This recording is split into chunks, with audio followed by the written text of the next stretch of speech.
행복의 문을 여는 창림문교회 목요일 매일 큐티 내 삶은 주의 것 찬양하시겠습니다. 주님 내 길을 잘 아시고 내 걸음 아시네. 어둠에서 빛을 내시는 그분을 믿네. 무엇으로 주를 섬길지 어디로 가야 할지 헤매느니 나를 아시고 길을 여시네. 내 삶은 주의 것, 내 삶은 주의 것, 온전 신뢰를 주께 드리네. 보이지 않아도 믿음으로 걷네. 주 영광 바라보며 주만 따르네.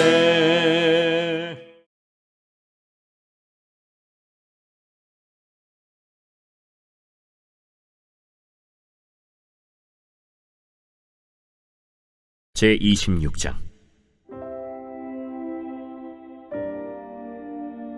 아브라함 때에 첫 흉년이 들었더니 그 땅에 또 흉년이 들매 이삭이 그랄로 가서 블레셋 왕 아비멜렉에게 이르렀더니 여호와께서 이삭에게 나타나 이르시되 애굽으로 내려가지 말고 내가 네게 지시하는 땅에 거주하라.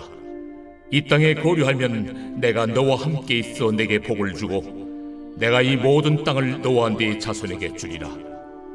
내가 네 아버지 아브라함에게 맹세한 것을 이루어 네 자손을 하늘의 별과 같이 번성하게 하며 이 모든 땅을 네 자손에게 주리니 네 자손으로 말미암아 천하 만민이 복을 받으리라. 이는 아브라함이 내 말을 순종하고 내 명령과 내 계명과 내 율례와 내 법도를 지켰으니라. 이삭이 그랄에 거주하였더니 그곳 사람들이 그의 아내에 대하여 물으매 그가 말하기를 그는 내 누이라. 리브가는 보기에 아리따움으로 그곳 백성이 리브가로 말미암아 자기를 죽일까 하여 그는 내 아내라 하기를 두려워함이었더라. 이삭이 거기 오래 거주하였더니 이삭이 그 아내 리브가를 껴안은 것을 블레셋 왕 아비멜렉이 창으로 내다본지라. 이에 아비멜렉이 이삭을 불러 그가 분명히 내 아내거늘 어찌 내 누이라 하였느냐. 내 생각에 그로 말미암아 내가 죽게 될까 두려워하였음이로라. 내가 어찌 우리에게 이렇게 행하였느냐. 백성 중 하나가 내 아내와 동침할 뻔하였도다.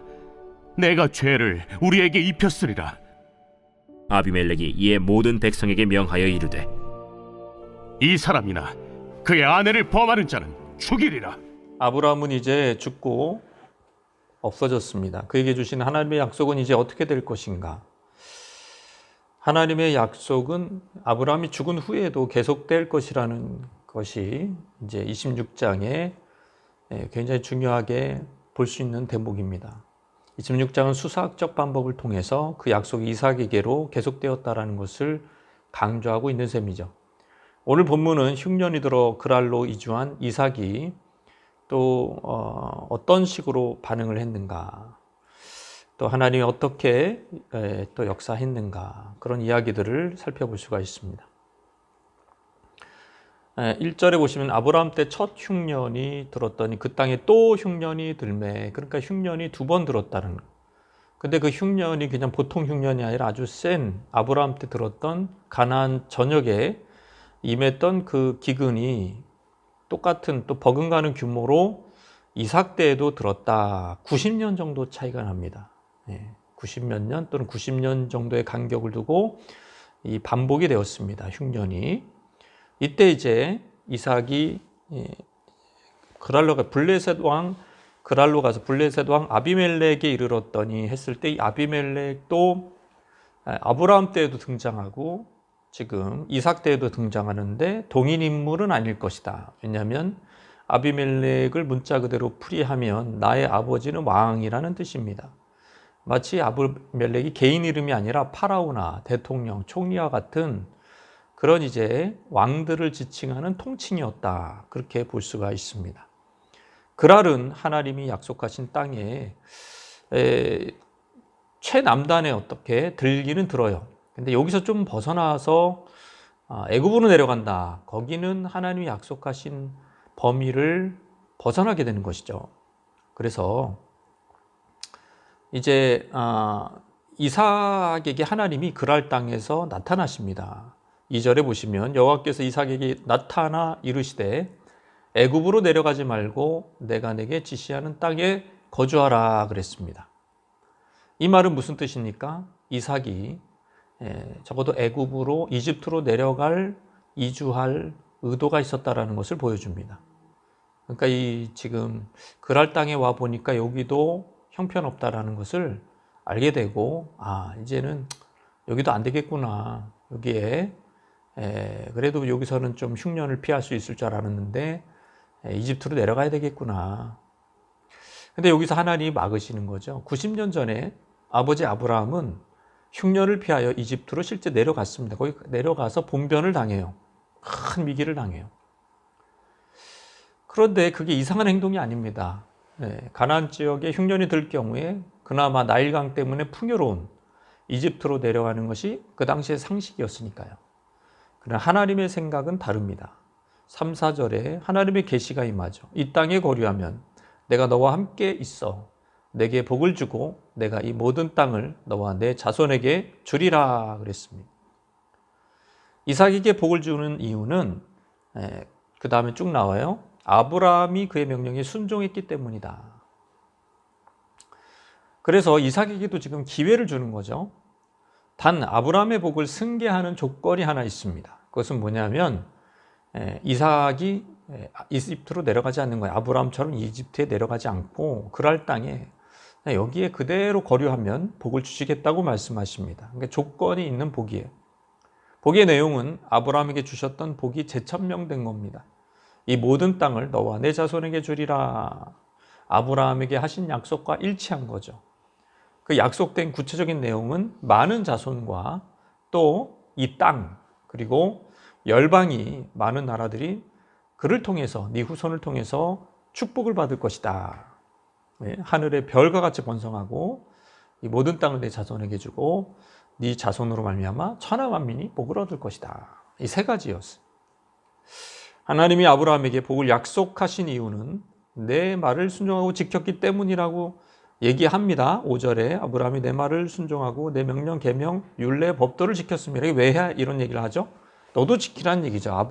네 아버지가 순종했기 때문에 너도 지금 복을 받는 것이고 너에게 내가 나를 지금 보여주는 것이고 나의 임재를 보여주는 것이고 너도 순종해야 복 받는다 이 얘기입니다. 그러니까 순종이 굉장히 강조되어 있어요. 행위 구원이 아닙니다. 행위의 조건을 통해서 축복이 계승이 되는 것을 이야기하고 있어요. 아브라함의 후손이 그로 인하여 복을 받을 것이지만 후손들 역시 아브라함에게 약속한 복을 계속해서 향유하고 계승하기 위해서는 믿음으로 응답해야 된다는 거죠. 여기서 하나님의 복의 성격을 알 수가 있습니다. 첫째는 한 번 약속하면 영원토록 지키시는구나. 계속 기회를 주시는구나. 우리 당대에 성취되지 않은 하나님의 복은 후대까지 계속 이어지는구나. 그래서 하나님은 끝까지 책임져 주시는 하나님이라는 걸 알 수 있어요. 그러나 둘째, 하나님이 베푸시는 복은 약속의 형태로 주어지면서 순종해야 누릴 수 있구나. 무조건적인 복이 아닙니다. 약속은 무조건적으로 하죠.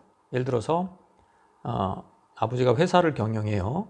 아주 알짜배기 회사예요. 그래서 너한테 물려줄 거다. 약속은 할 수 있어요. 무조건적입니까? 그렇진 않죠. 왜? 물려줘봤자 이 아들이 예를 들어서 술 차고 방탕해. 그럼 물려주나 마나잖아요. 의미가 없잖아요. 공중분해 될 거예요. 물려줘도. 감당할 만한 경영 능력을 갖춰야 됩니다. 상식적인 그런 경영 수업을 받아야 되는 거예요. 그게 조건인 거예요, 사실은. 그러니까 약속이 그냥 무조건적으로 됐다 그래서 우리가 아무것도 안 해도 되고 그냥 내가 그냥 육체 정욕을 따라 살아도 된다는 얘기가 아닙니다. 그러면 어차피 감당이 안 되는 거예요. 어차피 받아도 소용이 없는 거기 때문에 그 약속은 무효가 되어 버리는 것이죠. 그런 의미에서 순종이라는 조건은 너무너무 중요한 것입니다. 이삭은 아버지처럼 이제 애굽으로 내려가지 않습니다. 하나님의 말씀에 순종해서 그랄 땅에 그대로 거주합니다. 아브라함은 애굽으로 내려가 인생의 쓴맛을 봤습니다. 그러나 아들 때에서는 좀 더 좋아져요. 재앙을 피하게 됩니다. 똑같은 아버지의 실수를 하지 않게 돼요. 그러나 또 이게 이삭이 아버지의 그 벽을 다 뛰어넘는 건 아니에요. 아버지의 여전히 그늘 아래에 있다라는 것을 또 알 수 있는 대목이 또 뭐냐 하면 아버지가 했던 실수를 또 안 하는 것도 있고 또 하는 것도 있어요. 뭘 했냐? 아브라함의 아내가 절세 미인이었던 것처럼 이삭의 어머니죠. 지금 이삭의 아내도 절세 미인인 거예요. 이게 좀 문제가 돼요. 사실 절세 미인이 문제가 된 건 아니고 그거에 대한 반응이 그게 두려워서 목숨을 잃을까 봐 남편이라고 하면 거짓말 시키는 게 문제가 되죠. 그는 내 누이라 하였으니 리브가는 보기에 아리따움으로 그곳 백성이 리브가로 말미암아 자기를 죽일까 하여 그는 내 아내라 하기를 두려워함이었더라. 이삭 역시 아버지처럼 두려움이 있었다는 거죠. 아내의 미모로 인해 남편인 자신을 죽일까 봐 나를 오빠라 불러라. 이 친오빠라 부르라는 거예요. 상남자라면 할 수 없는 일인데 집안 내력이 있는 거죠. 이게 아직도 이게 안 끊어지는 거죠. 이삭의 전략은 주요했고 오랫동안 아내도 지키고 자기 목숨도 부지할 수 있었습니다. 그런데 그런 거짓말이 오래 가지 않아요. 또 오래 가도 또 들통이 나요. 들통이 나요. 발각이 됩니다. 아비멜렉이 리브가가 누이라고 했던 후에 이삭이 이제 어느 날 보니까 그 누이를 껴안고 있는 것, 그거를 이제 본 거죠. 8절에 보면 이삭이 거기 오래 거주하였더니 이삭이 그 아내 리브가를 껴안는 것을 블레셋 왕 아비멜렉이 창으로 내다본지라. 왕이잖아요. 그러니까 좀 높겠죠. 높은 데서 이렇게 보면 이삭의 집이 보였나 봐요.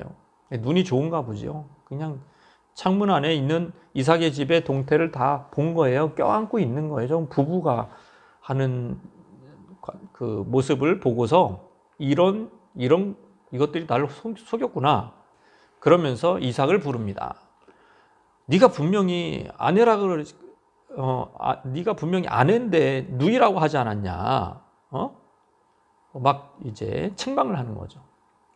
그러니까 하나님의 사람이 이렇게 거짓말하고 그러면 이렇게 하나님의 사람이 아닌 사람한테 이렇게 책망을 들어요.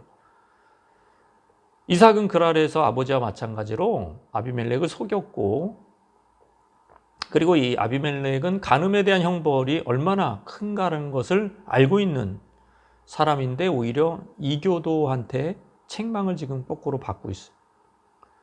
그러나 이제 한 가지 다른 점은 아브라함 때 비하면 이게 충격이 좀 덜합니다. 스무스하게 넘어가요. 왜냐하면 이제 갈수록 위험이 줄어들고 죄가 줄어든다는 것을 볼 수가 있어요. 아브라함 때보다 이삭 때보다 또 야곱 때보다 요셉 때. 왜 그런가 하면 이제 바로는 실제 사라를 아브라함의 아내를 아내로 취했는데 여기서는 그렇지 않습니다. 취하지는 않고 리브가에게 손을 대는 것을 아비멜렉이 금하는 명령까지 내리고 있습니다. 훨씬 좋은 거죠. 그래서 이제 하나님의 복이 아브라함에게 그 후손에게로 넘어가고 있다는 것을 보여주는 대목이고 훨씬 수월하게 어떻게 보면은 그 상황도 개선이 되고 있다는 것을 알 수가 있습니다. 일대가 신앙생활하기 힘들죠. 굉장히 힘들어요. 이대는 그 뒷받침이 있기 때문에 훨씬 더 그 일대만큼 큰 고통을 겪지 않고 신앙생활을 통해서 또 유익도 얻고 하나님을 경외할 수 있는 겁니다. 3대, 4대 더 내려가면 훨씬 순한 버전이 되는 거죠. 이런 흐름을 우리가 이 말씀을 통해서 알 수가 있습니다. 중요한 것은 순종해야 하나님이 이거는 100% 너가 복 받을 거다고 하는 것도 얻을 수 있다. 우리는 로봇가 아니기 때문에 순종이 반드시 따라와야 된다라는 것을, 자발적인 순종이 따라와야 된다는 것을 기억하시면서 이 말씀을 생각하면서 주님 앞에 나가시겠습니다.